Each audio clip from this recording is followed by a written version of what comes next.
저도 나이를 먹어가면서 점점 감수성이 풍부해지는지 그 전에는 스포츠, 예능만 보았는데 이제는 드라마나 남들 사연들이 점점 재미있고 와닿기 시작하네요. 그렇게 인생에 별다른 일이 없고 연애도 몇 번 못 해봤던 저에게 이런 황당한 일이 생길 거라고는 생각하지도 못했어요. 지금보다 젊은 나이였지만 그래도 제가 세상을 보는 눈이나 사람 보는 눈이 꽤나 있구나 싶었으니 말이죠. 그래서 그런 황당한 일은 저에게 없을 거라 생각도 못하고 있었는데 막상 그런 일을 겪고 나서야 그동안 제가 얼마나 자만했었는지 알게 되었어요. 제 이야기는 결혼과 사람에 대한 이야기입니다. 직접 겪은 일이라 얘기하기 어려웠지만 이야기해 볼 테니 잘 들어주세요. 집안의 외아들인 저는 당시 아버지가 돌아가시고 어머니와 단 둘이 살고 있었어요. 벌써 4, 5년 전 얘기이니 제가 30대 후반이 되죠. 대학생 때 이후론 먹고 살기 바빠 이렇다 할 연애도 못 해본 저는 점점 여자분들을 만날 접점이 없어지면서 결혼이라는 생각도 접고 있을 때였습니다. 고슴도치 새끼 마냥 제 늦은 나이에도 어디 하나 모자란 구석이 없다고 생각하셨던 어머니께서는 제가 결혼을 못하는 이유가 홀로 계시는 어머니를 모시고 있어서라고 생각하셨어요. 어머니 걱정에 저도 괜찮은 여성분과 만나 얼른 결혼하고 싶었지만 그게 제 마음처럼 되나요? 여성분들에게는 제가 변변치 않은 노총각으로 보일 수도 있고 어머님 성화에 나간 소개 자리에는 나온 여성분들이 제 마음이 그리 들지 않았습니다. 잘생긴 얼굴도 아니고 그렇다고 수십억의 자산가도 아닌 별 볼 일 없는 노총각인 저는 시간이 지나면서 결혼이라는 환상에 마음을 접었습니다. 못난 아들을 둔 어머니께는 죄송했지만 마음이 가지 않는 결혼을 해서 괜히 불행하게 결혼 생활을 하고 싶지 않았거든요. 그래서 결혼하여 손주라도 빨리 안겼으면 하시는 어머니의 눈치를 애써 모른 척 하고 있었죠. 어머니는 젊었을 적 용종수술과 당뇨로 인해서 매달 병원에 정기적으로 검사와 진료를 받으셨어요. 인테리어 관련 일을 하는 저는 어머니가 병원에 갈 일이 있으면 항상 모시고 가고는 했죠. 어쩔 때는 하나의 진료 과목이 있어 금방 끝나기도 했지만 다른 진료까지 보는 날에는 병원에서 대기하는 시간이 꽤나 길었습니다. 그렇게 몇 년간을 모시고 다니다 보니 자주 뵙는 환자와 보호자분들과도 어울리게 되었어요. 서로 이런저런 이야기를 나누면서 심심한 대기 시간을 보내고는 했죠. 그러다 저와 비슷한 나이대에 홀로 어머니를 모시고 다니는 여성분을 처음 보게 되었어요. 그날은 처음으로 진료를 보러 오셨는지 어머니로 보이시는 분을 치료실에 보내고 번호표를 가지고 긴장하듯 서 있더군요. 번호표 줄소리에 우왕좌왕하는 모습을 보니 제가 도와드릴까 해서 말을 걸었습니다. 저 처음 오셨나봐요. 좀 도와드릴까요? 감사합니다. 수납이랑 다음 진료 예약표를 받았는데 동시에 하는 건가요? 그리고 약을 병원에서 받아가라던데 어디서 받아야 해요? 괜찮으시면 제가 같이 해드릴게요. 어차피 저는 대기가 좀 길어서요. 그런데 처음 오셨나봐요? 네, 저번 주에 수술받고 오늘 퇴원하는 거라 제가 정신이 너무 없네요. 그 뒤로도 어머니를 병원에 모시고 갈 때마다 정말 우연치 않게 그 여성분과 자주 마주치게 되었어요. 제 도움 때문인지 다음 만남에서 먼저 아는 척을 해주어 병원에서 마주치며 대기할 때마다 서로 말을 섞으며 이야기를 나누었죠. 보통 병원에 가 있다 보면 가족이 얼마나 아픈지, 뭐가 몸에 좋은지 등을 다들 자신도 모르게 술술 이야기하게 되거든요. 처음에는 서로의 어머님들의 치료를 관해서 이야기하다 점점 개인적인 이야기들도 하게 되었어요. 당연히 제 나이 정도면 결혼을 했을 거라 생각했던 정미 씨는 아직 미혼이셨어요. 상호 씨도 미혼이셨어요? 네, 친구들 하나 둘씩 장가 보내고 어느 날 둘러보니 벌써 제 나이네요. 이쯤 되니 여자 만날 일이 없더라고요. 그러면서 또 1년이 가고 시간이 지나니까 무슨 결혼이나 싶어서 어머니 모시면서 혼자 살려고요. 정미 씨는요? 저도 비슷하죠. 부모님이 일찍이 이혼하셔서 철들고 나서는 계속 일만 했어요. 저도 엄마 혼자 모시고 살다 보니까 때를 놓쳤던 거죠. 이 나이에 결혼해서 무슨 호강하겠냐 싶고 그냥 엄마만 잘 모시고 살아도 성공한 인생이다 싶어서 지금까지 일만 하고 있어요. 아마 엄마한테는 불효겠죠? 그날 비슷한 처지의 미혼이 남녀 둘이서 이야기를 하다 보니 가지고 있던 호감이 좀 더 발전되었나 봅니다. 서로 번호도 교환하고 종종 안부 묻는 메시지도 보내면서 간단하게 맥주 정도 먹는 사이로 변해갔어요. 저도 호감 가는 외모에 효심 있어 보이는 정미 씨가 마음에 들었습니다. 정미 씨, 제 나이에 이런 말 하기가 쑥스럽지만 처음 병원에서 만난 날부터 정미 씨에게 호감이 있었어요. 물론 그땐 정미 씨 상황은 몰랐지만 이렇게 만나면서 알게 된 정미 씨는 정말 좋은 사람 같아 보여요. 연애는 이미 포기한 줄 알았는데 정미 씨를 만나고 난 뒤에 다시 제 심장이 뛰는 것 같아요. 저나 정미 씨나 나이가 있어서 이런 말을 가볍게 할 수는 없잖아요. 우리 진지하게 만나볼래요? 저도 상호 씨 만나면서 좋은 분이라고 생각했어요. 그러면서 저런 남자만 믿을 수 있지 않을까 했고요. 혹시 저 혼자만의 착각이 아닐까 해서 저도 마음에만 담아두고 있었는데 오늘 상호 씨한테 고백을 받으니 기분이 좋네요. 고마워요, 상호 씨. 우리 이쁘게 만나봐요. 서로 처한 상황 때문만은 아니었습니다. 좀 더 어린 나이에 정미 씨를 만났더라도 분명 사랑에 빠질 만한 여자라고 생각했습니다. 어디 있어도 빠지지 않는 외모에 차분한 성격, 그리고 강한 생활력까지. 제가 이런 사람과 만나기 위해 지금까지 결혼을 못했구나 싶었죠.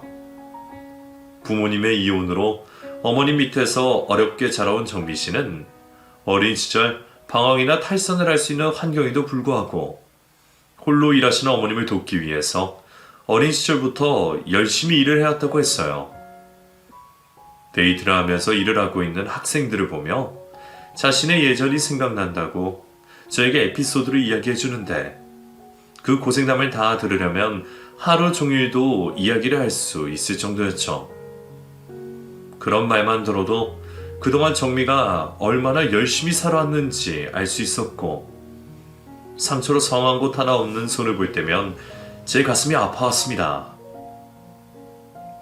우리가 이렇게 늦게라도 만나게 되어 다행이라며 생각하여 그만큼 많은 추억을 만들려고 애를 썼습니다. 그래서 저는 정미를 기쁘게 해주기 위해 20대에도 하지 않던 노력과 이벤트를 해주려고 했어요. 어머니께서도 늦게나마 연애를 한다고 바쁜 아들을 보시면서 흐뭇하셨나봐요. 주말이면 집에서만 빈둥거리는 저를 보며 밖으로 나가라며 쫓아내듯 잔소리하셨는데 어느 날부터 아들놈이 생전 보지 않던 거울을 보며 멋을 내니 눈치를 채셨는지 나갈 때마다 나가서 쓰라고 용돈도 쥐어주시더군요. 어머니께는 혹시라도 헤어지면 속상해하실까 싶어 정미 씨와의 만남을 알리지도 않았는데 말이죠. 우리는 남들 하는 건 꼭 다 해보면서 그렇게 늦가기 연애에 빠져 몇 달을 불타게 사랑했습니다. 이미 서로 연애를 하기로 할 때부터 나이가 나이인지라 당연하게도 결혼을 전제로 만남을 이어가고 있었어요. 그러다 보니 연애 도중에도 함께 보낼 미래를 생각하면서 앞으로에 대한 계획들을 종종 이야기하곤 했죠. 물론 나이가 있으니 제가 집도 있고 돈 걱정이 그리 크진 않았지만 다만 서로 어머니들을 홀로 모시고 있었기에 아무래도 그런 부분에서 가장 고민이 많았습니다. 결혼하면 네가 우리 집에 들어오면 되긴 하는데 양쪽 어머니를 어떻게 모셔야 할지 모르겠다. 정미 어머님이야 같은 지역에 사시니까 우리가 더 자주 찾아가봐도 되는데 우리 어머니는 아버지가 물려주신 건물도 원룸 건물이다 보니까 집을 따로 구해야 하거나 아니면 모시고 살아야 할 텐데 정민이가 괜찮을지 모르겠네. 나야 상관없지. 오빠 어머니면 나한테도 그냥 시어머니가 아니라 친어머님인데. 근데 어머님이 부담스러워하지 않으실까 걱정이야. 저번 명절에도 내다가 찾아가 뵌다고 하니까 결혼 전에 뭐하러 시집살이 하러 오냐고 사양하시잖아. 나 때문에 어머님이 오히려 눈치 보시면 어떡하나 싶어. 어머니가 아들놈 다 늦게 장가간다고 며느리 생각을 엄청 하시긴 해. 그러니까 아니면 오빠가 그 집 팔아서 작은 집 구하고 어머님만 따로 모시집 구해서 살아도 괜찮을 텐데? 오빠 아파트 가격 보니까 우리 엄마네 동네 집 가격 2배더라고. 그래? 그럼 정말 그렇게라도 해야 하나? 그것도 방법이지. 우리 결혼하면서 오빠가 결혼 선물로 아파트 공동명의 해주면 나도 얼마나 좋겠어. 아무래도 현실적인 고민에 어머님들을 어떻게 모셔야 하나 고민이 많았어요. 두 분 모두 섭섭하지 않게 모시고 싶은데 더 좋은 수가 없나 싶어 고민을 하는 사이 양쪽 어머니의 재촉과 점점 드는 나이가 부담스러웠던 우리는 자연스럽게 결혼을 준비했고 우선은 정미가 어머니와 제가 사는 집에 들어오기로 계획하고 결혼을 하게 되었습니다. 늦은 나이에 결혼을 한다니 기어이 축의금을 해서 한다며 주변 사람들에게 진심으로 축하를 많이 받았어요. 이왕 늦은 결혼 지금까지 아내에게 못해준 것 해준다고 생각하고 결혼식장이며 예물이며 아내가 원하는 대로 해주었어요. 아내도 늦은 결혼에 한풀이를 하듯 가장 좋은 것들로 선택하여 사실 경제적으로 부담이 되지 않는 건 아니었지만 기분 좋은 소비에 저도 오랜만에 허리띠를 풀었죠. 결혼을 하고 나서 어머니는 귀한 며느리를 부릴 수 없으시다며 한사코 주방일이며 집안일을 놓지 않으셨어요. 어머님 벌써 일어나셨어요? 제가 아침밥 할게요. 들어가서 쉬고 계셔요. 괜찮다 아가야. 늙으면 새벽잠이 없어서 더 잠도 안 온다. 피곤할 텐데 들어가서 더 차렴. 어머님 이런 건 며느리인 제가 해야죠. 그러면 거실 소파에 앉아서 TV라도 보셔요. 아니야. 바깥일 하는 네가 더 힘들지. 집안일이라도 안 하면 다 늙어 쓸모없는 것 같아서 싫다 얘. 어여 들어가서 더 자. 아내와 저의 만류에도 항상 밖에서 일하고 오는 우리가 더 힘들다며 기어코 놓지 않으시는 고집에 저희가 어쩔 수 없이 집안일을 놓게 되었어요. 그러다 어머니께서 저희를 불러놓으시고 말씀을 하셨죠. 너희가 늦게 결혼은 했지만 그래도 신혼인데 나 신경 쓴다고 즐기지도 못하고 그런 건 나도 싫다. 나이가 드니 내 형제도 더 자주 보고 싶고 서울은 답답해서 내가 힘든 것 같더라. 겸사겸사해서 시골집으로 내려가려고 한다. 어머니 무슨 말씀이세요?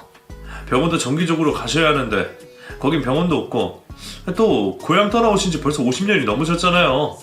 저희 괜찮으니까 같이 사세요. 저희 안 불편해요. 어미가 되어서 두 팔 다리 멀쩡한데 방구석 짐짝이 되어서 쓰겠냐? 내가 내려가서 사는 게 마음도 편하고 병원이야. 검사 받을 때마다 여기 와서 지내면 얼굴도 자주 보고 서로 편하지 않겠니? 어머니 우선은 생각 더 해보세요. 이모님들이 계시다고 하지만 어머니 홀로 시골집에 보내는 게 걸려요. 그간 제가 소홀하기라도 했는지 갑작스럽게 시골로 내려가시겠다는 어머니의 폭탄 발언에 저는 꽤나 놀랐습니다. 내가 혹시 신혼생활에 빠져 나이 드신 어머니를 눈치 보게 했나 싶어 마음이 찝찝했어요. 여보, 어머님 말씀이 맞으실지도 몰라. 무슨 말이야? 왜? 그렇잖아. 어머님이랑 당신 둘이서 사실 때랑은 다르지. 내가 있으니까 당신 챙길 것도 줄고 우리 둘 불편하게 안 만드신다고 방에만 계시다 보면 더 힘드실 수도 있어. 그리고 나이 있으시면 시골이 아무래도 더 마음 편하니까. 거기다 이모님들도 계시고 자주 못 봤던 세월 이야기도 나누시는 게 더 좋을 거야. 당신이 무조건 잡지만 말고 어머니 입장이 되어서 생각해봐. 그리고 좀 멀어진다고 뭐가 걱정이야. 우리가 더 자주 찾아가 뵈면 되잖아. 아내가 저에게 하는 말을 생각해보니 그것도 맞겠다 싶었습니다. 어머니께서 먼저 제안하신 말씀이기도 하고 바빠 챙기지도 못하는 저보단 자매들끼리 못다한 인생 이야기 하시며 서로 챙겨주며 사시는 게 나을 수도 있겠다 싶었어요. 그리고 아내 말처럼 자주 찾아가 뵈면 된다고 생각했죠. 결국 어머니 뜻에 따르기로 하고 이삿짐을 쌓아 어머님을 시골집으로 보내드리고 왔습니다. 며칠 동안은 제가 한 결정이 맞나 싶어 잠을 뒤척였어요. 그때마다 아내가 잘한 선택이라며 저를 다독여 주었죠. 그나마 매일 전화드리는 안부 전화에 밝은 어머니의 목소리를 들으며 며칠이 지나자 겨우 안심할 수 있었어요. 어머니가 떠나시고 나서 우리는 죄송하지만 정말 신혼다운 신혼생활을 하게 되었습니다. 단 둘밖에 없는 집이라고 생각하니 솔직히 마음이 더 편하긴 하더군요. 그러면서 아내는 아이를 가지고 싶다고 말했어요. 나이도 있고 1년이라도 빨리 낳아야 아이에게나 아내에게 문제가 없을 거라는 생각에 임신 계획을 하였고 아내는 임신 전에 준비를 해야겠다며 하던 일을 그만두었습니다. 꼭 맞벌이를 해야 하는 사정은 아니었지만 어쩔 수 없이 외벌이가 부담스럽기도 했는데 그래도 늦은 나이에 세운 임신 계획이다 보니 저는 결국 아내의 설명을 듣고 흔쾌히 아내의 뜻에 따랐죠. 그리고 또 다른 이유는 혹시라도 어머니가 서울집에 잠시 머무실 때 조금이라도 덜 적적하시지 않을까 해서 내린 결정이었습니다.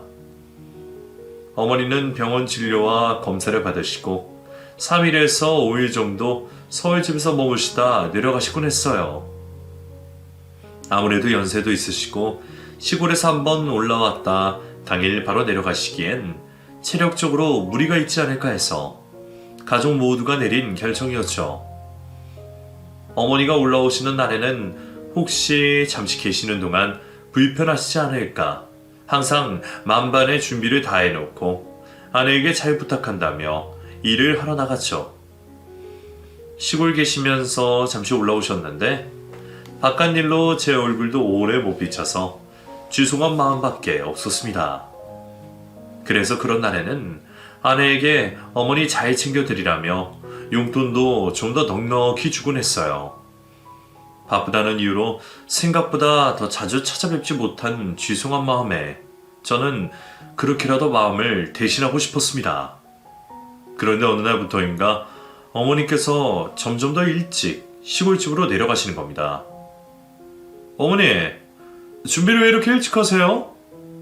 내가 벌써 서울에 잠깐만 있어도 가슴이 답답하고 속이 꽉 막히는 게 힘들어서 그냥 내일 첫차 타고 내려갈란다. 무슨 말씀이세요? 오랜만에 오셔서 주말까지 계시다가 제가 쉬는 날 모셔다 드릴 테니까 좀 더 계세요. 당신은 어머니 생각도 좀 해. 저 연세에 스트레스가 얼마나 안 좋은데 그러다 잘못 일이라도 생기면 어떡해. 그냥 내가 내일 어머니 역까지 모시고 갈게. 그래, 내일 일찍 가마. 상호 너는 일 봐야 할 텐데 굳이 안 따라와도 된다.